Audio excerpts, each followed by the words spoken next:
Hello dear students, welcome back to organise knowledge channel. और आज की जो वीडियो है उसमें डिस्कस करेंगे worksheet number 67 for class 9th, विषय हिंदी है। और ये वर्कशीट आपके लिए 12 जनवरी 2022 के लिए शेड्यूल की गई है। आज की जो वर्कशीट है स्टूडेंट्स, उसमें हम जो कविता है बच्चे काम पर जा रहे हैं उसी को कंटिन्यू करते हुए आगे पढ़ेंगे। वर्कशीट शुरू करने से पहले प्लीज़ चैनल को सब्सक्राइब कर दीजिए, बेल आइकन को प्रेस कर लो ताकि आपको आने वाली वीडियोस की नोटिफिकेशन वो समय से मिल जाए। देखिए क्या दिया गया है आज की वर्कशीट में। प्यारे बच्चों, इन कार्यपत्रकों के माध्यम से आपकी पाठ्य पुस्तक क्षितिज भाग 1 के पाठों पर चर्चा की जा रही है। आइए आज के कार्यपत्रक में आपके पाठ्यक्रम की कविता बच्चे काम पर जा रहे हैं उस पर चर्चा करते हैं, जिसके रचयिता हैं राजेश जोशी। ठीक है, इसके रचयिता कौन है? राजेश जोशी जी हैं। जो बच्चे जो काम पर जा रहे हैं इस कविता के माध्यम से जो समाज है, खोखला समाज है, उसके ऊपर एक तरह से व्यंग्य कर रहे हैं कि बच्चे काम पर जा रहे हैं। यानी जो समाज है वो मूक दर्शक बनकर बैठा है, उसके अंदर संवेदनाएं शून्य हो चुकी हैं, वो जो भाव है उसके अंदर समाज के लोगों के अंदर वो ख़त्म हो चुके हैं। जो आज सिचुएशन ये है कि सब कुछ होते हुए, ठीक है, स्कूल होते हुए और बुक्स होते हुए, सब कुछ होते हुए जो बच्चे जो हैं वो काम पर जा रहे हैं। यानी समाज जो है वो मूक दर्शक बनकर बच्चों की बर्बादी, अपने देश की बर्बादी, तरक्की, उसको जो है जो तरक्की पर रोक लग रही है उसको मूक दर्शक बन के देख रहे हैं। अब देखिए आगे आपको जो दिया गया है कविता का अगला अंश। क्या सारे मैदान, सारे बगीचे और घरों के आंगन खत्म हो गए एकाएक?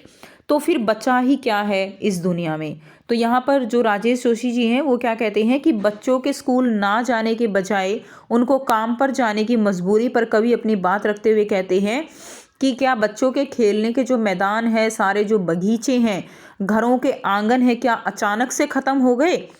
कवि कह रहे हैं कि यदि ये सब चीज़ें नहीं हैं तो फिर इस दुनिया में क्या बचा है? कि अगर आंगन ख़त्म हो गए, जो बच्चों के खेलने के मैदान ख़त्म हो गए, तो फिर इस दुनिया में ऐसा क्या चीज़ है जो बची हुई है?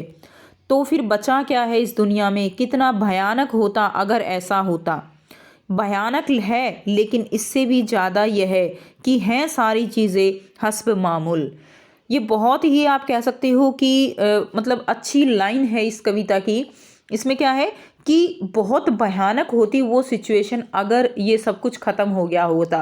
घर के आंगन ख़त्म हो गए होते, मैदान ख़त्म हो गए होते, बच्चों के खेलने की किताबें ख़त्म हो गई होती, ठीक है, उनकी बॉल ख़त्म हो गई होती, उनके खिलौने ख़त्म हो गए होते। बहुत भयानक होता कि इससे भयानक जो है शायद हम नहीं सोच सकते कि ऐसा सब कुछ ख़त्म हो जाए। लेकिन उससे भी कहीं ज़्यादा बुरा हाल अब है उस स्थिति में कि ये सब कुछ मौजूद है, ये सारी सुख सुविधाएं बच्चों के लिए मौजूद है, लेकिन फिर भी वो काम पर जा रहे हैं। सबसे भयानक स्थिति जो हम कल्पना भी नहीं करना चाहते वो स्थिति आज हमारे सामने है, और इससे भयानक कुछ नहीं हो सकता। कि कवि आगे कहते हैं कि यदि यह सब नहीं होता तो कितना भयानक होता, कितना बुरा होता। लेकिन उससे भी कहीं ज़्यादा बुरी स्थिति यह है कि ये सब चीज़ें इस संसार के अंदर मौजूद हैं, इसके बावजूद छोटे छोटे बच्चे बड़ी संख्या में अपनी आजीविका के लिए काम पर जा रहे हैं। यहाँ पे एक शब्द आया है हस्ब मामूल, इसका मतलब होता है मौजूद रहना, जो है उपस्थित रहना, ठीक है। पर दुनिया की हजारों सड़कों से गुजरते हुए बच्चे, बहुत छोटे छोटे बच्चे काम पर जा रहे हैं।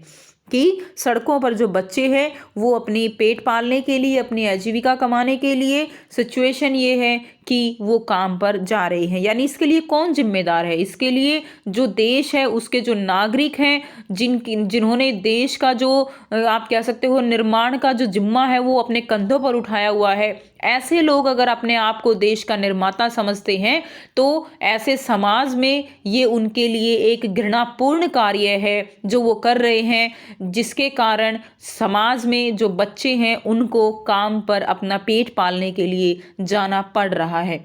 इससे भयानक सिचुएशन वो नहीं हो सकती, ऐसा राजेश जोशी जी इन कविता के माध्यम से कह रहे हैं। और ये वास्तव में ये बहुत ही भयानक पूर्ण स्थिति है ठीक है। ये केवल एक कविता नहीं है, ये कविता है जो हमें हमारी जो प्रैक्टिकल लाइफ है, जो हमारी दैनिक जीवन की जो ज़िंदगी है, हमें उससे जोड़ती है। हम ऐसा नहीं है कि हम जो है काम काम करना कोई गलत नहीं है, लेकिन एक उम्र में काम करना, वो एक बच्चे की उम्र, जब उसको हाथ में किताबें होनी चाहिए, उसके हाथ में खिलौने होने चाहिए, और उसके हाथ में क्या है, उसके हाथ में वो कहीं होटल पर खड़ा होकर बर्तन साफ कर रहा है, कहीं ईंट के भट्ठों पर वो ईंट बना रहा है, तो कहीं जो है उसके हाथों में जो घरों में जो काम करते हुए देखा गया है बच्चों को, उनके घरों में जो है झाड़ू होती है। उन बच्चों के हाथों में जिनके हाथों में किताबें अच्छी लगती हैं, उनके हाथों में ये चीज़ें दी जाती हैं। इसके लिए कौन जिम्मेवार है? इसके लिए कहीं ना कहीं हम जिम्मेवार हैं, जो समाज के निर्माता हैं, जो समाज जो है जो संवेदनहीन हो चुका है, वो जिम्मेवार हैं। तो ये जो है हम इसको आप कह सकते हो कि ये कहीं ना कहीं हमारी लाइफ से भी जुड़ा हुआ है। आशा है कि आपने इस काव्यांश के भावार्थ को समझ लिया होगा।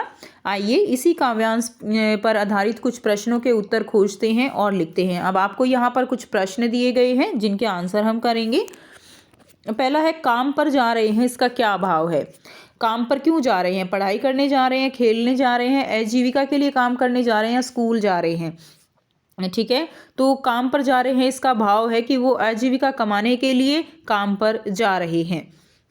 सेकंड है, हस्ब मामूल का क्या अर्थ है? विद्यालय, खेल का मैदान, मामूली या यथावत पहले जैसा?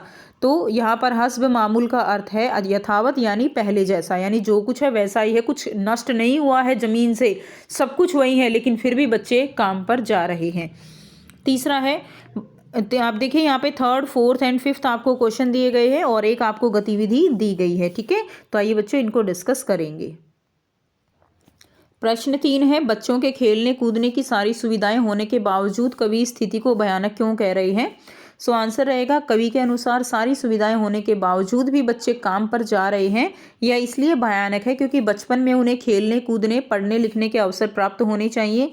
इसके अभाव में उनका बचपन नष्ट हो जाएगा। वह देश की नींव कमजोर होने पर देश भी तरक्की नहीं कर पाएगा। तो इसीलिए ये जो स्थिति है ये भयानक जो है।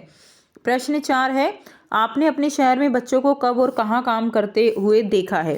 तो आप पॉइंट बना के लिख सकते हो। ढाबों में बर्तन साफ करते नजर आते हैं, बड़े बड़े दफ्तरों में चाय देते नजर आते हैं, बस में भी काम करते हैं, घरों में अक्सर कम उम्र के बच्चे ही काम करते देखे गए हैं। ठीक है, नेक्स्ट देखिए, प्रश्न 5 है, उपर्युक्त कविता का कोई अन्य शीर्षक क्या हो सकता है? तो उपर्युक्त कविता का अन्य शीर्षक खोखला समास, ये उपर्युक्त कविता का अन्य शीर्षक हो सकता है।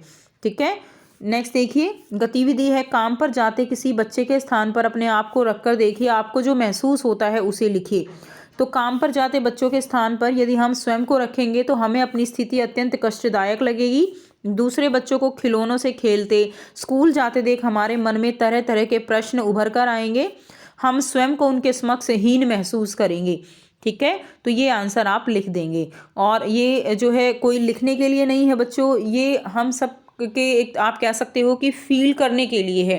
ठीक है, हमारा जो संवेदनाएं इन बच्चों के साथ, जो इस तरह के बच्चे जो है वो काम करते हैं, तो कहीं ना कहीं उसके लिए हम खुद जो है जिम्मेवार हैं।